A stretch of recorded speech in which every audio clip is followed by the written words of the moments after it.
ನೋಡಿದ್ರಿ ಬಾಯಾಗ ನೀರು ಬರ್ತಾವ್ರಿ. ಇನ್ನು ಉಂಡುರ ಹೆಂಗಿದ್ದಿರ್ಬೇಕ್ರಿ. ಮತ್ತು ಹುಳಿ ಹುಳಿ ಖಾರ ಖಾರ ಈ ನಿಂಬೆಕಾಯಿ ಮತ್ತು ಹಸಿ ಮೆಣಸಿನ್ಕಾಯಿ ಬಳಸ್ಕೊಂಡು ಈ ಉಪ್ಪಿನಕಾಯಿ ಸರಳಾಗಿ ನಾ ಹೆಂಗೆ ಮಾಡೀನಂತ ತೋರಿಸ್ತೀನಂತ ಬರ್ರಿ. ಈ ಉಪ್ಪಿನಕಾಯಿ ಮಾಡ್ಲಿಕ್ಕೆ ಒಂದಿವ್ಸ ನಿಂಬೆಕಾಯಿ ಬೇಕಾಗ್ತಾವ್ರಿ. ಇಲ್ಲಿ ನೋಡ್ರಿ, ನಾನು ಗ್ರೀನ್ ಕಲರ್ದು ನಿಂಬೆಕಾಯಿಗಳು ತೊಗೊಂಡಿನ್ರಿ. ಒಂದು 8 ನಿಂಬೆಕಾಯಿ ತೊಗೊಂಡಿನ್ರಿ. ಮತ್ತು ಇಲ್ಲಿ 15ರಿಂದ 20 ಹಸಿ ಮೆಣಸಿನ್ಕಾಯಿ ತೊಗೊಂಡಿನ್ರಿ. ಚಲೋ ತೊಳೆದು ನೀರೆಲ್ಲ ಒರೆಸಿ ತೊಗೋಬೇಕಾಗ್ತದ್ರಿ. ನೀರಿನ ಅಂಶ ಎಷ್ಟು ಇರಬಾರ್ದ್ರಿ. ಈಗ ಹಸಿ ಮೆಣಸಿನ್ಕಾಯಿಗೆ ನಿಮಗೆ ಹೆಂಗೆ ಬೇಕೋ ಹಂಗೆ ನೀವು ಹೋಳಿ ಇಡಬೇಕಾಗ್ತದೆ. ನಾ ಹಿಂಗೆ ಏನು ಮಾಡತ್ತೀನಿ ರೀ, ಉದ್ದುದ್ದು ಸೀಳಿ ಇಟ್ಬಿಡ್ತೀನಂತ. ನೀವು ಹಸಿ ಮೆಣಸಿನ್ಕಾಯಿ ಕ್ವಾಂಟಿಟಿ ಹೆಚ್ಚು ಕಮ್ಮಿ ಮಾಡ್ಕೋಬೋದ್ರಿ, ನಡೀತದೆ. ಈಗ ಈ ನಿಂಬೆಕಾಯಿಗಳಿಗೆಲ್ಲ ಏನು ಮಾಡ್ತೀನಿ ರೀ, ಹೋಳಿ ಇಟ್ಬಿಡ್ತೀನಂತ. ನಿಮಗೆ ಯಾವ ಸೈಜ್ ಬೇಕೋ ಆ ಸೈಜ್ನಾಗ ಕಟ್ ಮಾಡಿ ಇಟ್ಕೊರಿ, ನಡೀತದೆ. ದೊಡ್ಡ ಬೇಕಾದ್ರೆ ದೊಡ್ಡ, ಸಣ್ಣ ಬೇಕಾದ್ರೆ ಸಣ್ಣ, ಹೆಂಗೆ ಬೇಕೋ ಹಂಗೆ ನಾವು ಹೋಳಿ ಇಡಬೇಕಾಗ್ತದೆ. ಅಷ್ಟೇ ಹುಡುಕಿ ಇದ್ರಾಗಿಂದು ಬೀಜಗಳೆಲ್ಲ ತೆಗೆದು ಇಡಬೇಕ್ರಿ.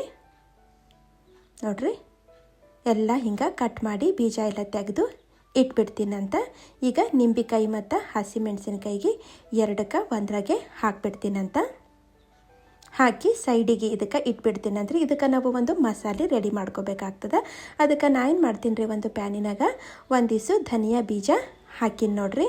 ಹಾಗೆ ಒಂದಿಷ್ಟು ಇಲ್ಲಿ ದಪ್ಪಂದು ಸೋಂಪು ತೊಗೊಂಡೀನಿ ರೀ. ಜೀರಿಗೆ ಹಾಕ್ಲತ್ತೀನಿ ರೀ.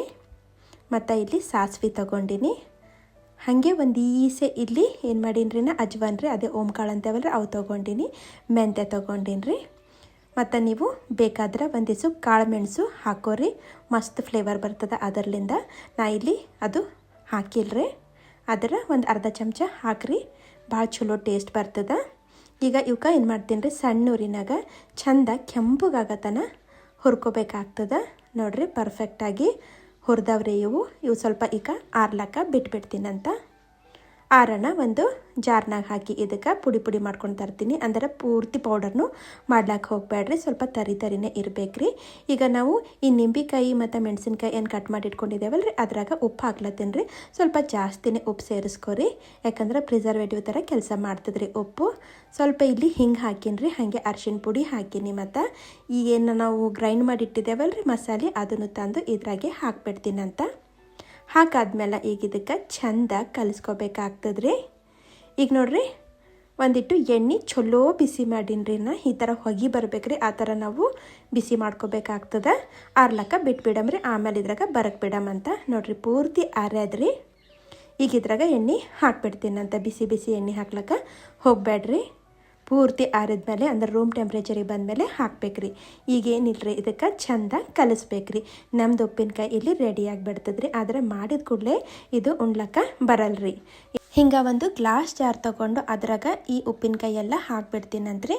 ಹಾಕಿ ಏನು ಮಾಡ್ಬೇಕಪ್ಪ ಅಂತಂದ್ರೆ, ಇದಕ್ಕೆ ಕ್ಲೋಸ್ ಮಾಡಿ ಒಂದು 5ರಿಂದ 6 ದಿವಸ ನಾವು ಯೂಸ್ ಮಾಡಬಾರ್ದ್ರಿ. ಇದು ಹಾಗೆ ಇಟ್ಬಿಡಬೇಕು, ಸ್ವಲ್ಪ ಮೆತ್ತಗಾಗಬೇಕಲ್ಲ ಹೋಳುಗಳೆಲ್ಲ.